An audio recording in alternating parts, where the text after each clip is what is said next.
perhaps information on some arrests? Yeah, well, since the evening, we were expecting that the protest is going to start, as they said, at midnight, around 12 a.m. But we started seeing some activities early in the evening last night. But very few activities where kids would just run on the road.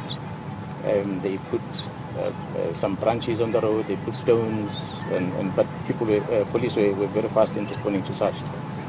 So other than that, when the midnight came, I think more newsworthy thing that we had was in Kanyagwede district, where the community that lives close to the N2 were able to put some branches, tree branches on the road, and they banned those branches, but we were able to respond to that as well.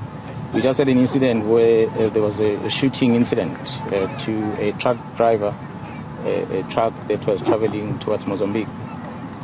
We do not know whether it's a part of the protest or it's just a criminality that's happening there, so we cannot conclude for now. And also there was a vehicle that was hijacked in the same area. And that's just about what happened in the north. There was a small incident also with, I think, 2 branches that were put on the road on the N3 just south of Moy River, which they also set it alight. There's a small village at the start of Moy River, but the police were able to respond quickly on that and they removed it. So, but in Hibadin, in the south, we had 2 vehicles that blocked the road.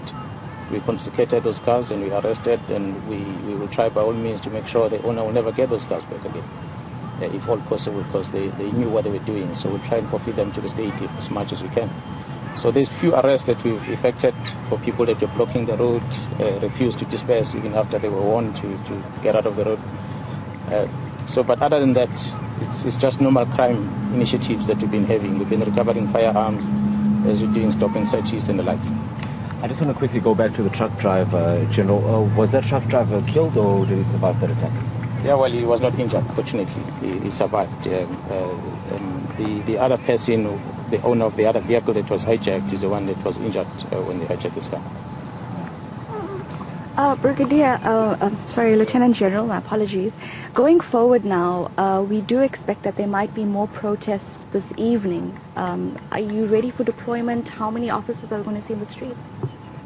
I'm sure you will have heard when we announce our operations. We expect this protest to take place today, so our deployment will have been before this protest, as we started on Friday, and today we continue operations, and beyond today we remain alert because we do not know what is it that they might want to do. It's quiet now, it's very quiet all over, but I think they had a bit of a challenge with regard to the transportation to move some of these protesters to come to the city. I've said it before and I'm saying it again that as KZN police, we never receive any notice for any march. Had we received a notice of a march, we would have planned it and planned the route that they were going to use. So as such, we just don't have any notice for any march. We don't know what is it that they're going to do next, but we remain alert, and our members are all over. And I'm sure you might have seen that communities are also out there. They're not blocking anybody, but just standing on the side of the road, being alert and just to keep eyes and ears and be able to mobilize the police as one incident happens. Commissioner Linan Bata from Kagasekon, do you have any number of the protesters that have been arrested? I do know that some were arrested in Nanda Besta this morning. Yeah, well, as I come in here, I cannot tell exactly the exact number that was arrested. I know of the 2 in Jozini, next to the area where the blockage was on N2. I know a couple of them in the south. Also, for now that I know at the top of my head, it's about 10 protesters, but I'm not sure what has been the latest since I think in the past 2 hours I've been engaged, so I never really got to check the stats. General, I just want to find out from you if you can give us any information on those disruptions that were reported on the N3 in particular. I think it was Bergville, if I'm not mistaken. There was something also at Moy River. Do you have any further information on exactly what transpired? No, there was no disruption in Bergville. The only disruption, as I say, it's just south of Moy River.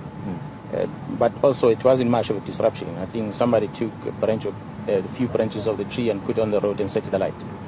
And they ran away. So the police came and removed them, and it was over in less than 5 minutes. So, but there might have been stories yesterday with regard to EFF that gathered at Mabhida, and they were seen in buses and on the N3 driving.